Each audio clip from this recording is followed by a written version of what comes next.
So that's the second contact event. So my first contact event was the White Room. And then everything else afterwards is this kind of development towards this kind of event that we were building up with the aliens. Walnut Grove is where it happened. I never, ever thought of this as close to water until I realized I was going to start looking at it from this angle. And I realized, oh my God, I was in Walnut Grove, and the closest angle I would coming home to water would have been right here. It would have been along this pathway, like the bend of the Fraser River was right there. I had no knowledge, just, not even a couple hundred meters was the Fraser River from my contact event. I couldn't have even put that together. And so I thought that was really strange. And of course, this area is an absolute UFO hotspot. The biggest hotspots I found from the UFO BC database were actually Burnaby, Surrey, and Langley out here. These areas right here, this kind of U-shaped. Burnaby is where I had my ghost experience, and I thought that was a really interesting connection. There's so many UFO sightings in Burnaby, and then to have my ghost event out there was really weird. Walnut Grove, yeah, so Maple Ridge, Langley, this whole area is ripe with UFO activity. So there's just lists and lists here. I don't go through all of it. I focus on the interesting ones. Oh, this is fascinating. So, okay, my theory, Ian, is that aliens, that they're responding to us. So when we think that they're dark, evil demon creatures, then they kind of want to play with that part. They love that. They almost love to play with a person's ego.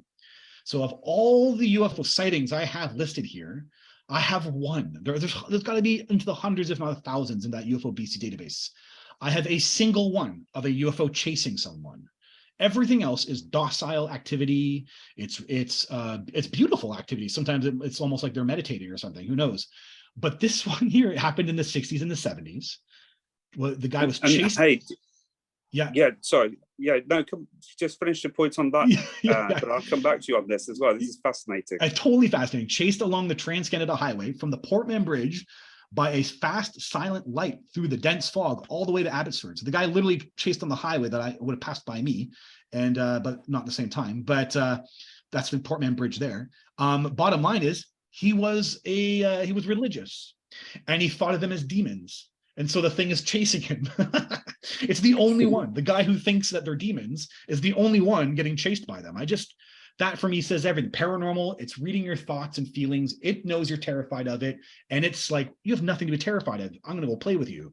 And it kind of likes the whole ego thing. It's kind of funny. So yeah. And let me just bring back to the point. We just saw the video that you showed of the red orbs just emerging from a bridge. I'm not sure if that was the same bridge or. Oh yeah. Yeah. So again, yeah. From a bridge traveling down the river. Yeah. So, that point, it's the origination of a place near a bridge, but then traveling down the river or the highway. Great observation, man. It was actually, I'm certain they were in North Van. I thought that's what that was, but you're right. It was a bridge, meaning it was over the water. It was over the salt water, the ocean water, these are inlets actually. So not a river, but nonetheless a bridge. And you're totally right about that. There's a lot of bridges here. People see a lot of things around the Burrard Street Bridge. That's really weird. Just before we move on, you mentioned the Fraser Valley. Well, I've got a report here from the July 23rd, 2021. Video, UFO or something else, Fraser Valley's residents speculate on soaring sphere. I'll just put that up there. I'm not sure you can see that at the moment. But raise it up. I can't see myself at the moment. Yeah, okay, I see it. I see enough of it. Yeah, soaring sphere. So it's flying. Yeah, flying so that's really what it was described as. Over the Fraser Valley in recent days. So it was described as a mysterious translucent orb in the sky, which caught the attention of sky gazers across the Fraser Valley. Awesome. So that's another more recent one as well for that area. Yeah, there's tons, almost too many. Okay, this one's really fascinating. So this is a person, and it's a kid, actually a teenager. So he felt watched. So he was trying to catch the bus, and he felt watched, and he noticed a dot way up in the sky. So consciousness to consciousness, individual to individual.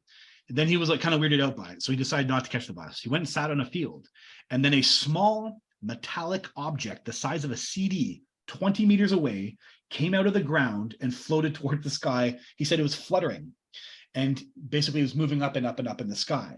He was freaked out by it. He got two city workers to view it, and they saw the strange metallic object now high in the sky, and they're all kind of pointing at it. I thought that was a really weird one, and that was out in Langley. This was really fascinating. A man and his wife witnessed a flying football 4 times the size. They appear to be on a farm, and they're witnessing it. They're like on their deck of their farm and their house, and they're witnessing it a kilometer away. And it basically it flies to 10 meters from where they are. So it's moving really fast. The football was flying through the air, completely silent and without any apparent form of propulsion. Took off, and so it went by them, took off directly away from us and toward a tree line at the back of the property. It moved much faster this time, so as it passed by them, it sped up, covering 1,000 meters in 5 seconds. As it flew away, what appeared to be transparent orb, reddish brown in color, periodically flashed around the football. Then it was out of sight. This object can go incredibly fast, and it's incredibly small too, right? A flying football with 4 times the size is only going to be, 2 feet big or something, right? It's like not huge at all. Yeah, and Jeff, this is often cited as well alongside vehicles and chases them. The famous case in England, in Wales, actually, the Welsh Triangle of Pauline Coombs being chased by this object that paced her car alongside in the Welsh countryside, leading up to a whole series of UFO events that she experienced. But again, It started off with a small ball of light that paced her car as she drove down those Welsh country lanes. Interesting. Oh, I love this one. Floating garbage can. Who would have thought? A floating garbage can, right? So on 2003 in Langley, this object was like a floating garbage can standing vertically. It floated slowly, but against the prevailing wind. It was not an overly large object. I would estimate it about 500 feet, and it progressed slowly until out of sight. It was dark metallic color and made no noise and left no vapor trail. So why I highlight that, I'm on the website, I'm making connections. So, okay, this person witnessed this in Langley. So this is where they were. Sorry, back up. So they witnessed it out here in Langley. So another floating garbage can got witnessed out in Stave Lake. So Langley down here, Stave Lake up there, not too far. So this was witnessed by a student pilot and an instructor. So this is what they witnessed, floating in the air. What the hell is it? It kind of looks like a floating garbage can. Now it obviously has a string attached to it. But the pilot basically were flying along Stave Lake, and then they saw it, and they're like, it's moving actually, and it moved quite fast. It moved against the wind as well too. They turned to look at it, and it then disappeared, like just whoop, gone, like blip, just not there anymore. And so they were very weirded out by it. And of course, they're pilots, so they're trained observers, and they were able to estimate distances, times, and everything. And so there was a whole, a breakdown of it, but fascinating as hell. And who the hell sees a floating garbage can? And I thought those were 2 very consistent and strange things. Also in Maple Ridge on the website was a UFO causes a citywide power outage. So he was outside barbecuing with a female companion and a 3-year-old child when they saw a small pulsating light approaching.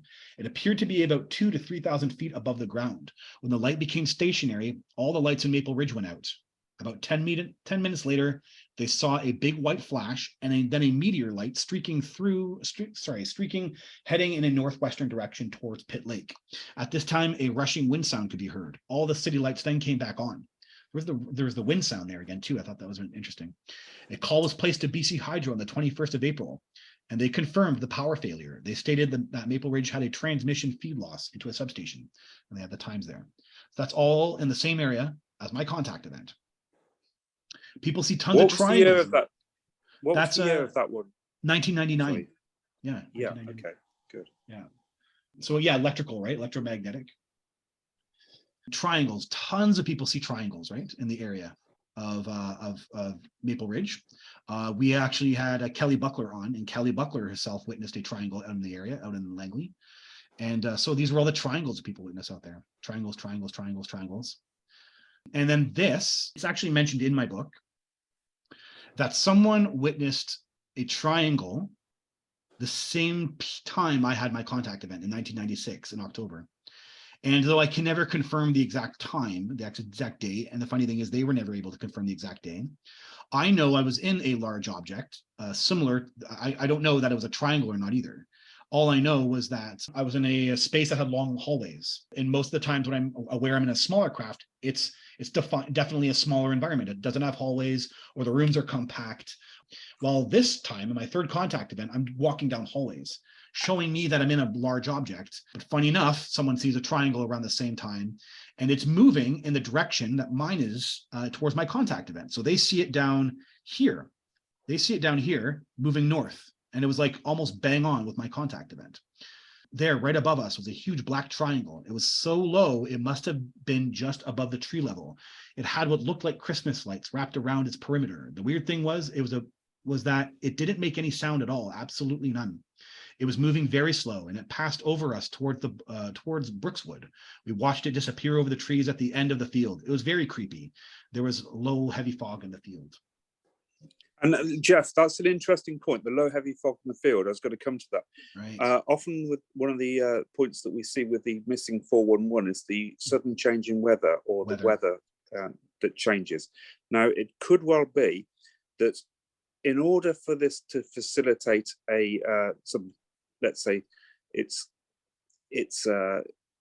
mission of what it had to do, this craft, these aliens, these ETs, they may have had some weather manipulation here to bring on a heavy fog to use that as some sort of cover. Yeah. We know that UFOs are often hiding in clouds and using cloud cover as well. But here we've got the report of the low, heavy fog in the field. So it's actually very specific that it's in the field. And this is just over the trees at treetop level. So again, all of these could, let's say, work to hide the craft from what it's actually doing. Yeah. Yeah, and yeah, you're totally bang on with especially with the missing 411. Very interesting that David Pleiades, very smart actually to zero in on that with the reports. And there does seem to be with the consistent paranormal events, you get these weird weather anomalies that show up that hamper the search and rescue. Very weird stuff indeed.